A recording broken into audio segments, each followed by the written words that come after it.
LAPD. We'd like to take a look around.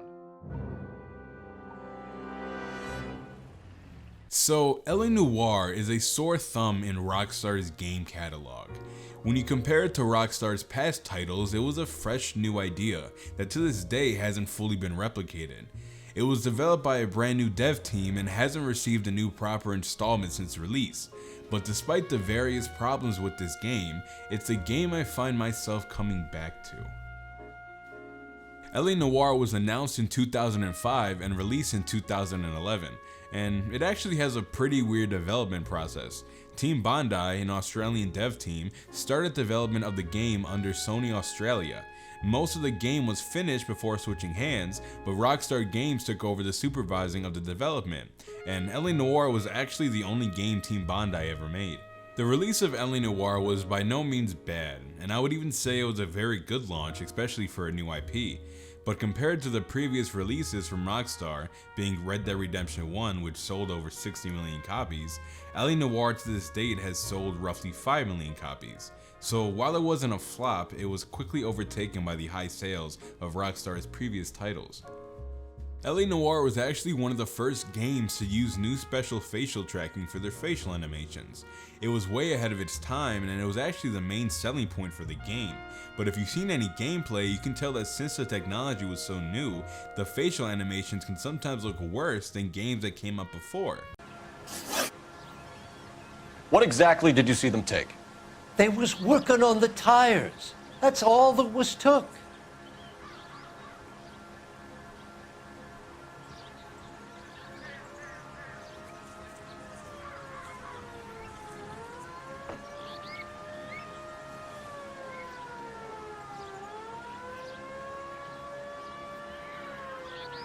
Take Red Dead 1 and GTA 4 for example. They also didn't use the tech in the smartest way. They would 3D model an animation out of the animations they got from the facial tracking, causing some animations to look low res. So another gripe people had with the game was the graphics. The game came out 3 years after GTA 4, which even to this day still has great graphics, if you can even run it. The weird thing is, playing this game again, while facial animations were pretty hit or miss, they are the best looking thing in this game.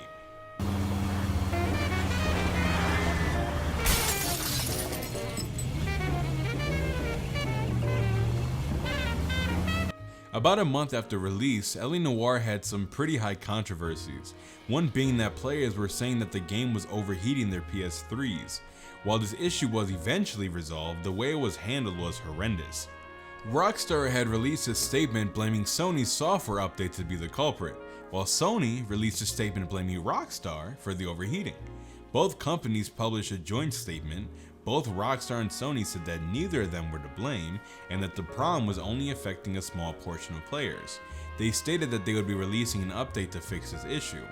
And it just didn't look good, especially when it was two major companies just pointing fingers at each other.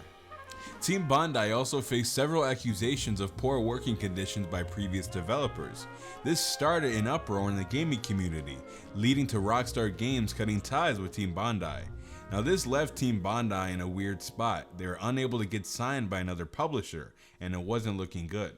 In August 2011, Team Bandai was acquired by a film production studio named Kennedy Miller Mitchell. About 2 months later, Team Bandai was set in administration, or more commonly known as bankrupt in the US, and finally closing their doors on October 11, 2011, just 6 months after the release of LA Noire. It wasn't a good look, and I would say that this has most likely played a very big role in the reasoning of not releasing a second installment, or even just Rockstar taking another chance on a new dev team. Besides the low sale, Rockstar saw the outcome of taking a chance on a new IP. LA Noire is by no means a perfect game. Some of the writing really did make me want to bash my head against the wall. And like I had said before, the game animations can be pretty bad, and that includes the movement too. But I feel like this game has a sort of charm that is missing in today's gaming community. So this is a quick intermission, just letting you guys know, if my microphone does sound different from the beginning of the video towards now, that's because I did switch out mics. I was using a HyperX, which is a terrible mic, don't buy it. It's tinny, it's really bad. I ended up getting an Elgato Wave 3, which I heard is the most popular. I ended up getting the new mount and everything, and it sounds pretty good. It does my voice good justice. So, like I said, just if you kind of hear the difference, it's because, you know, that's why. But let's actually start talking about the game.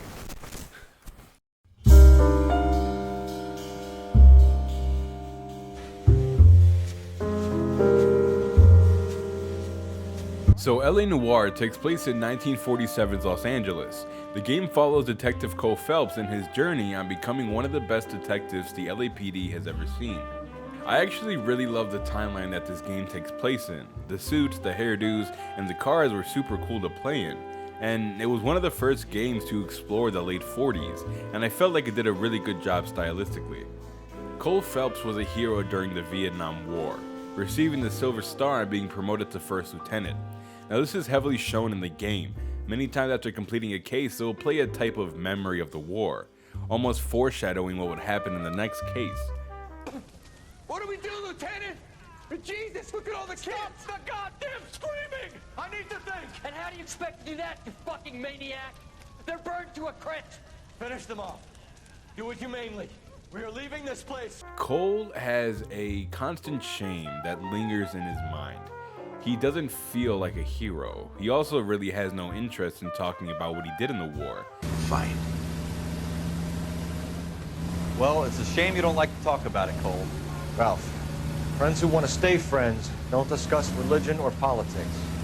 In my case, you can add the war to that. Cole Phelps is a very closed-off character and doesn't really take compliments from other people. He usually just pushes them off after someone congratulates him or calls him a hero. I really liked how the game portrayed the effect war can have on someone's psyche. Cole is a very hard to understand character, almost like he's trying his hardest to know that he did some type of good in the world. It adds a deeper layer than just a 1940s detective. It's a man trying to find himself in the only way he knows how. This game is split up into episodes. There are a total of 5 episodes, all containing roughly 6 to 7 cases. In the cases, you normally interview a couple people and also travel to a couple places, finding clues, and then you end up going to the end. But it's more section-wise instead of like just continuous.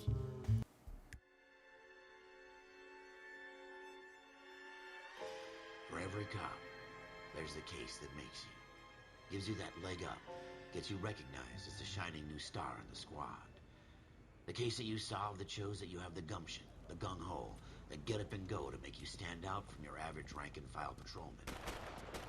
This could be the one, Cole.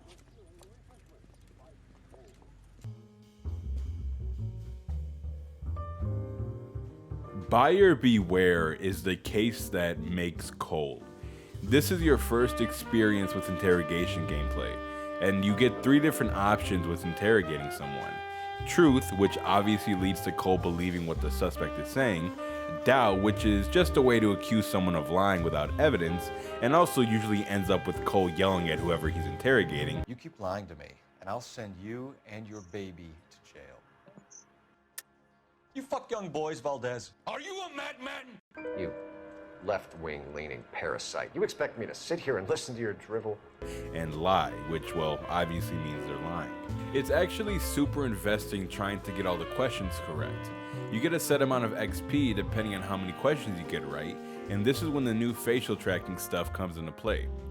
Now, the main problem I have with interrogation in this game is that it doesn't matter. You can be an absolute asshole just screaming and accusing people for lying, and the only penalty you get is a little bit of XP points. I honestly would say it's more of a novelty than an actual part of the story, which is unfortunate because they spent so much time trying to make interrogations feel so real. And it's also something that you do the entire game. This whole game is interrogations. That's the whole point. So it's really disappointing when the interrogations don't affect the story at all. Buyer Beware goes like this. A store owner is shot by a man in cold blood. Cole showed up on the scene after hearing gunshots. You find the dead body of the shop owner and the gun he was killed with. Your partner tells you that the store clerk saw all what happened. After interrogating the clerk, you find the shooter, Mr. Kalu, a Jew. I promise I'm not anti-Semitic. It plays an important part in the case. After a little tussle, you arrest Mr. Kalu. This is when the homicide captain, James Donnelly, tells you that he wants you to interrogate Kalu and get a confession. How would you like a chance at smiting this man with the sword of justice? You're asking me to conduct the interview, sir? I am, young Phelps. You've only been with us a short time and you've assembled yourself a stellar arrest record. Not to mention the fine work you did in the war, sending heathens back to the hell they came from. But I'm curious as to whether you can turn your hand to interrogation. Takes a certain animal cunning, lad.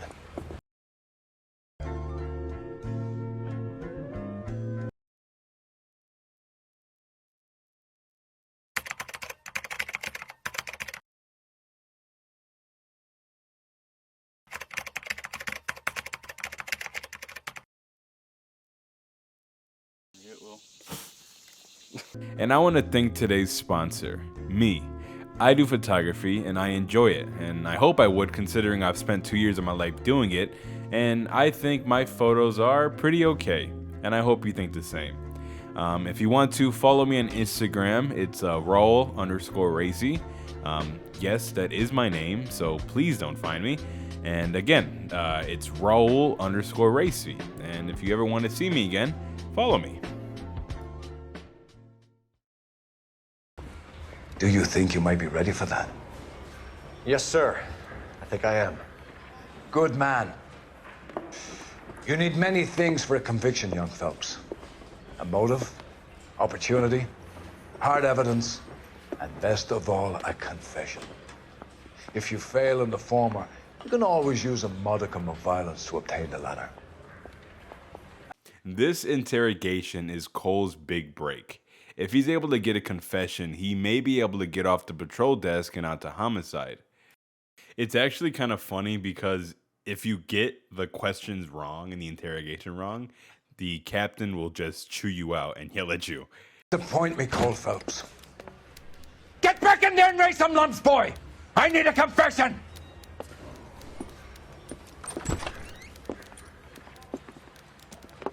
I feel like this mission is a very good starting point since it kind of starts to show all the interrogation aspects and what you're kind of tasked to do the entire game.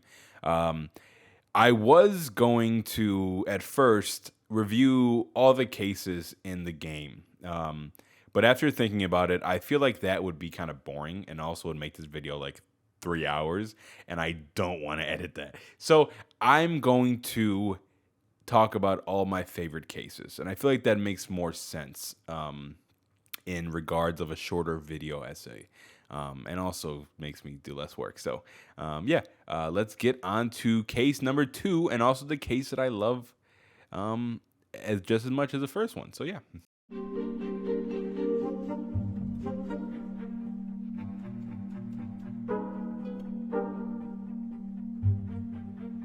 If you've played this game, you're most likely going to understand why this case is one of my favorites. To anyone who hasn't, this case has some of the funniest moments in the entire game. The whole thing is just Cole being an asshole with his interrogations, and he just threatens people and yells at people, and I'll explain the case before I show you, but it's pretty funny. The case goes like this. A car is found stripped and left on bricks in a backyard. You investigate the car and find out that it belonged to the Argentinian embassy. You interrogate an old man who saw a couple of Mexican boys break into the car. This case is honestly pretty boring in terms of story. It's still kind of holding your hand and makes everything pretty easy to understand. But when you interrogate the old man, something with the facial tracking just didn't work right. The old man has this like elusive and just all around weird, strange look to him, and it just comes off pretty funny. After interrogating a car salesman, blah blah blah boring, you interrogate a man named Mr. Valdez. He's the owner of the car, and the interrogation has one of the biggest curveball questions in the whole game. After asking Mr. Valdez if he's ever had a run-in with a kid named Gabriel, Cole blurts out, "Do you fuck young boys, Valdez?" Just out of fucking nowhere. And it was true, but still, it really just threw the whole interrogation off, and I laugh at it to this day. Filming here in the United States, Consul General, it comes with the turf. You fuck young boys, Valdez. Are you a madman? This will cause an international incident. And I feel like what makes it more funny is, at least when I play the game and I redo the mission, there is nothing that alludes to that. It's literally just Cole and, of course, the fucking story writers just saying whatever the fuck he wants. And it's so funny because it's just so random. This case has one more funny moment when interrogating the wife of the man who stripped the car. When interrogating her, Cole is already pretty agitated at her. I don't know if this is meant as a detective tactic, but Cole just says this. At least 3 nights. You keep lying to me, and I'll send you and your baby to jail. You guys may not find this as funny as I did when I first heard it, but it's just such a fucking, like, such a mean threat to a woman who hasn't done anything. It still makes me laugh every time I hear it. And I feel like it kind of shows Cole's war side a little bit, of him being very stern and serious and not really taking any, like, jokes or, like, you know, being kind of like nonchalant about what he wants to do. But it's just fucking funny. It's so random and I feel bad for her, and it just, I don't know.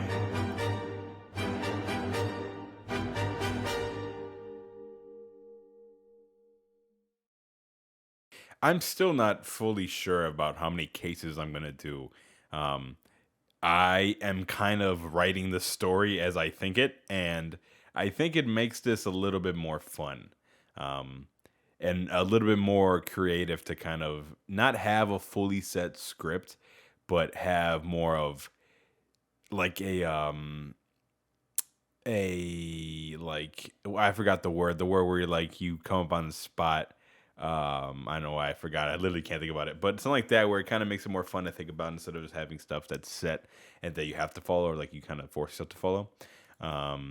Improv, that's called. But yeah, let's get on to the next case.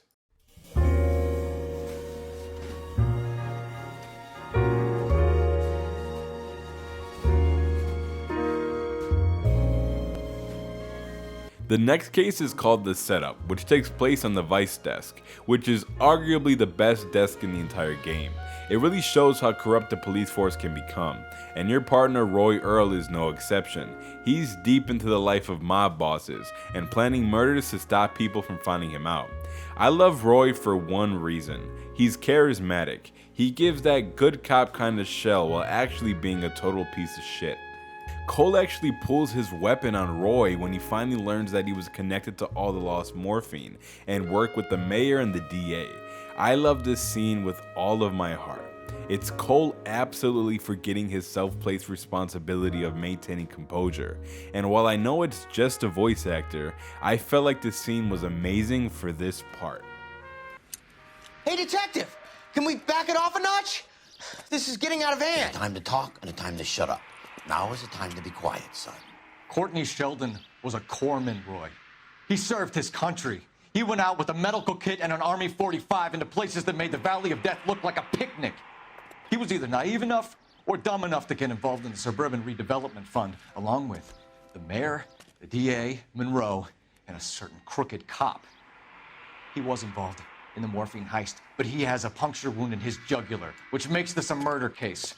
He was a better man than you'll ever know. You say one more word about him and I will blow your fucking head off! You finally lost it, partner. I have a pretty good idea why Sheldon is dead. And I know about Monroe.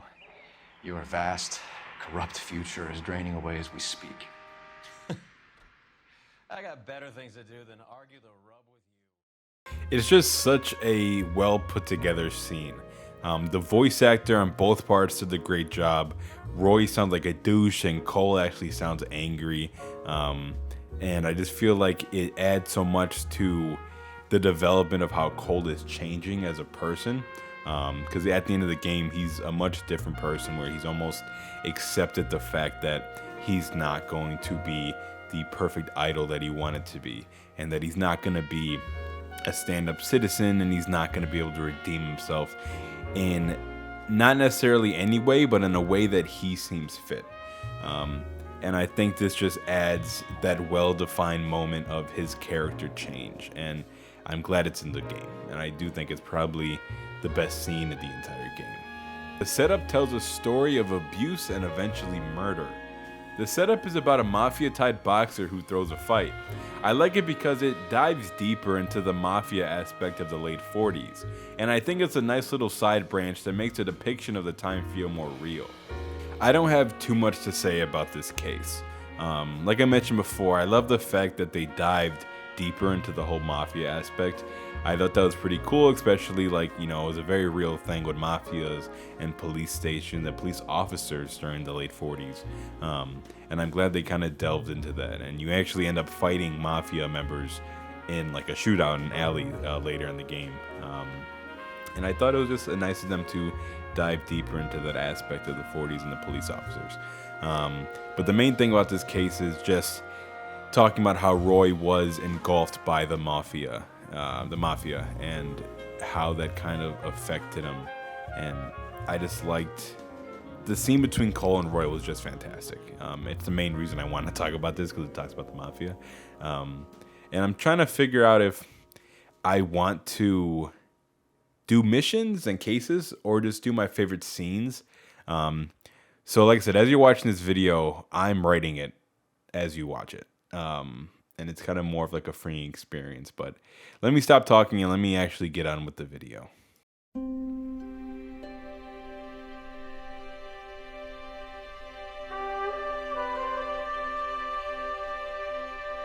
Manifest Destiny is the last case on the Vice desk for Cole. It's near the end of the game, and it has one of the biggest turning points in the entire game. Cole cheats on his wife for a German singer named Elsa that you talk to a couple times throughout the end of the game. And I hate this part, because at least to me it seems like it was just lazy writing. I saw no real reason for Cole to cheat on his wife, and it kind of just happens out of nowhere. She does kind of flirt with him in the slightest way possible, but it does not even point to that he's going to cheat on his wife with her. Now, this is my guess, and some other people's too, but the kind of story is that people have come up with is maybe Cole fell out of love with his wife due to the war and the trauma, and he felt like he wasn't able to connect with her like he used to. And for some reason, Elsa kind of understands him more because she has like some relation to the war and experience, kinda. I feel like, again, that's just a bullshit explanation. I do think it was very lazy writing. But I like the explanation just because it kind of furthers the idea of the trauma of war. But it definitely is bullshit, and you know that this is what it is. But yeah, it's really random, and I felt like it could have been done a lot better. Or at least they could have dived into Elsa's background of to why Cole felt that connection more than his own wife. But after Cole cheats, everybody hates him. Conducting an investigation. Upstairs in my office now. This man is about to confess. As of now, you're suspended from duty, pending a fitness review. What are you talking about? You heard the man, Phelps. Upstairs and face the music like the hero you were.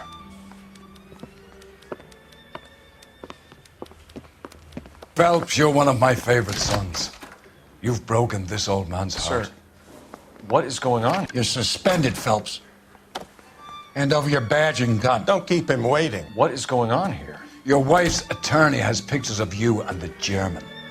Compromising pictures. How could you do it, lad? Your wife, your children, consorting with the enemy and a dope fiend at that. You're lucky the war is over. You'd be taken out and shot.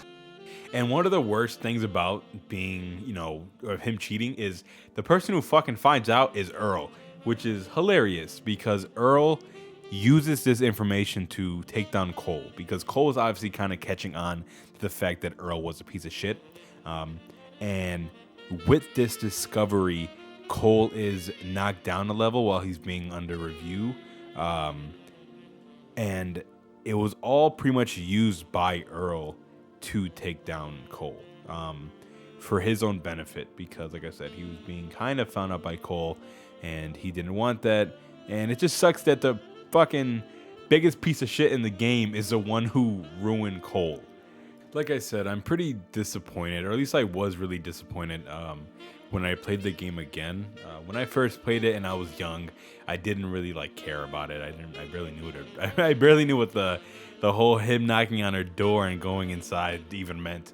But after playing it again on my Steam Deck, I kind of thought about it more, and I was like, yeah, this is just lazy ass writing, and it's very unfortunate because if they played this right, it could have been a lot better. In like playing the card of maybe, you know, how I said how Cole may have felt more attraction or connection with Elsa, but it was just kind of thrown in. It was almost like they were forced to end the game, so they just kind of thrown this in to force everybody to look down on Cole. And I also love the acting in this portion, especially with the police chief and everything. Everybody sounds very sincere for the voice acting, and everybody sounds like actually angry at Cole. And I my favorite line is probably when I forgot his name, the guy in the maroon suit says, you know, you broke this old man's heart. And it sounds real. Like I said, they did a good job with that, but I just felt like if they did something else, it would have made it a lot better.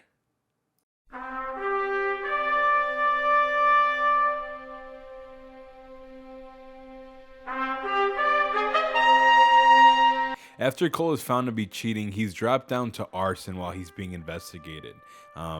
Arson is actually pretty awesome. It kind of ties the loose ends in terms of the redevelopment fund. Basically, they were burning down the houses of people who wouldn't move and would offer them a vacation prior to burning down the house. A lot of cases show that many times the family did not leave and were killed in the house fires. It's a gruesome desk, but also contains probably the best mission. While I think the last mission is great, there's a DLC mission called Nicholson Electroplating. The story itself is not super deep, but there's a huge explosion that happens in the middle of the city. And I just love the mission because it feels more urgent. And even though there's no like countdown timer, it just makes you feel more pressure to solve it and find who did this. Also, another reason I really love Arson is because Herschel Biggs is probably the best partner in the entire game. I really like Rusty, but Biggs is just more of a mentor to Cole than Rusty was. He's still pretty closed off, but he's funny, and I felt like he had more impact on Cole than Rusty. I mean, all the partners have some sort of impact. That's the whole point. But Biggs is just awesome, and I love them, especially in the scene where Cole pulls his gun out. He says like, "There's times to shut up and speak." And he's like, "Now's the time to be quiet." And he's just a funny guy, and I definitely like him the most in the entire game. I also love that Biggs' first response to the explosion is asking if the Reds had dropped an H-bomb on us. And I thought that was just funny the way he said it. Think it's the Reds? You think those Rusky sons of bitches that dropped the H-bomb on us? Calm down, Herschel. We need to be ready for the call. I'm not waiting for an invitation. Get in the car and head for the cloud. Arson is the last desk in the game. And spoiler warning, if you haven't played the game, this game is 13 years old, so you should get on with it.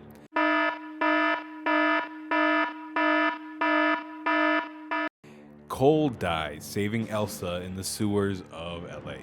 I love this mission in a lot of ways. It's the only mission that majority you play as Jack Kelso, who is Cole's comrade in the war.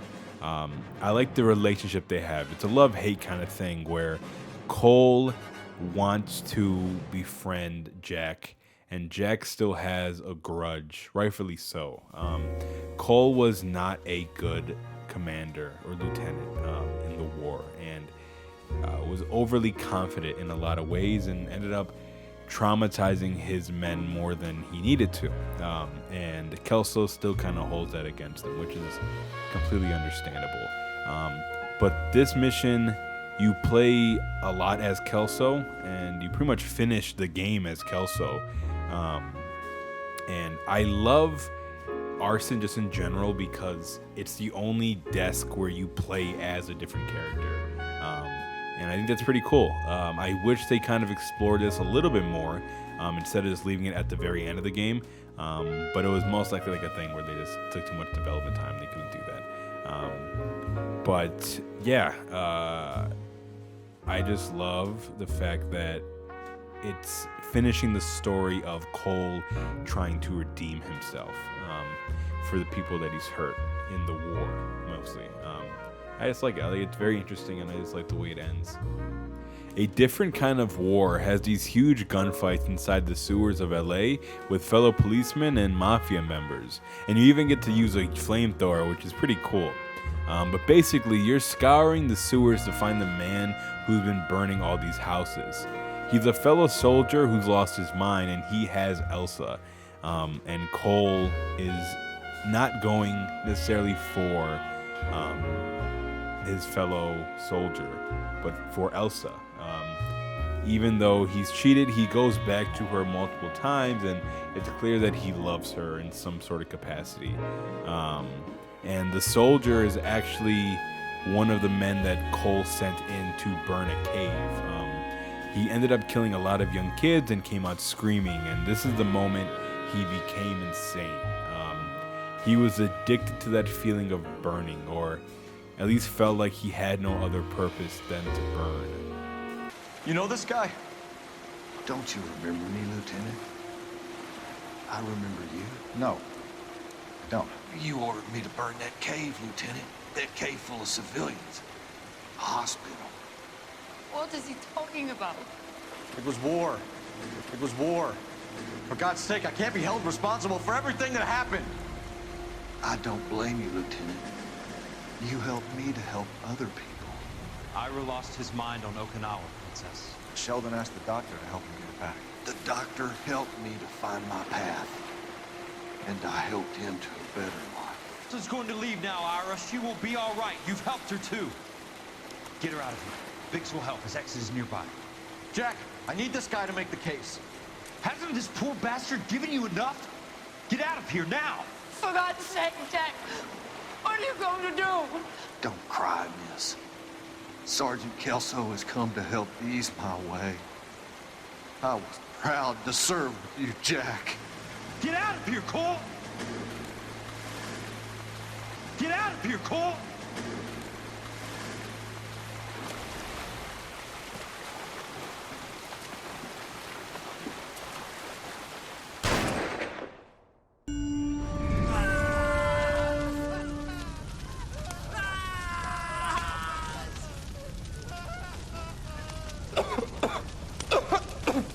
What do we do, Lieutenant?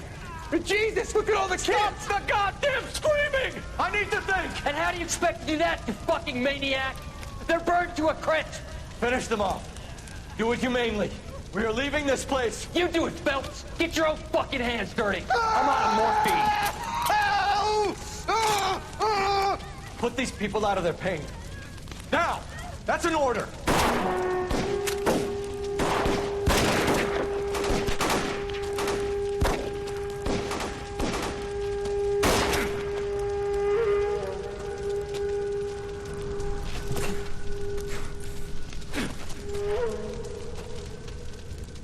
Everyone out of here now. Double time! You two get Lieutenant Phelps to an aid station. Weapons team will be blowing this place in 2 minutes. Everything that happened in here stays in here. Do you hear me? I don't want to ever hear another word about it.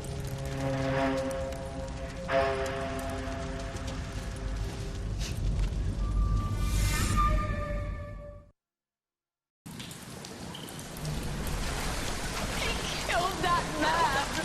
He was doing him a favor, Elsa. Cole, up here! I'll get this grader. Where are you hurt? The water's rising. You're first. Hand her up. Get out of here! You're not here. I'm not arguing. You're wounded, Jack. Let me help. What are you waiting for? Jump, Cole! Jump for it!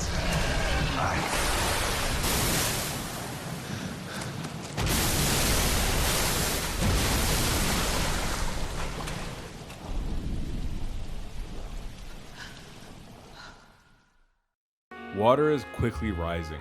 Cole helps Elsa and Jack up to the surface, saving them. A transition shows water quickly approaching.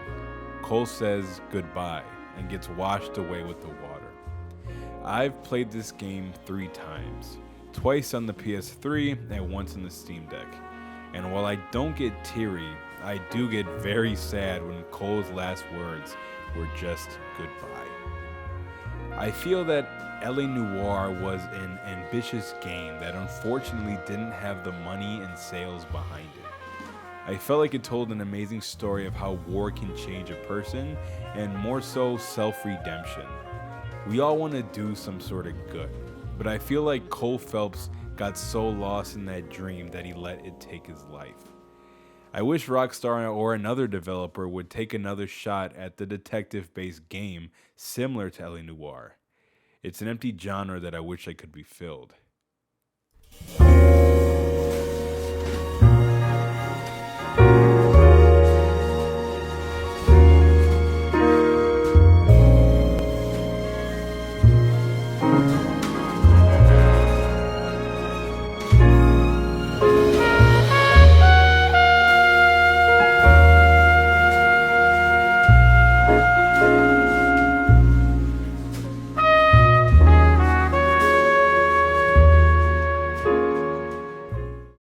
I want to say thank you if you stayed this long to watch this video. It's my first crack at editing something this long. A 36-minute video is very long for me, and it was fun. I've been needing some sort of creative thing to make for a while now. I've actually been working on another video, or at least I was. I ended up dropping that, and I ended up just going to LA Noire because I was playing it on my Steam Deck, and I was like, this would be a good video to make. And I finally finished. It took me about 2 months, 3 months, and I can't believe it's already been a year since my other video. And yeah, I mean, I liked this. I liked it. I'm glad I got to speak my mind on a game I enjoyed.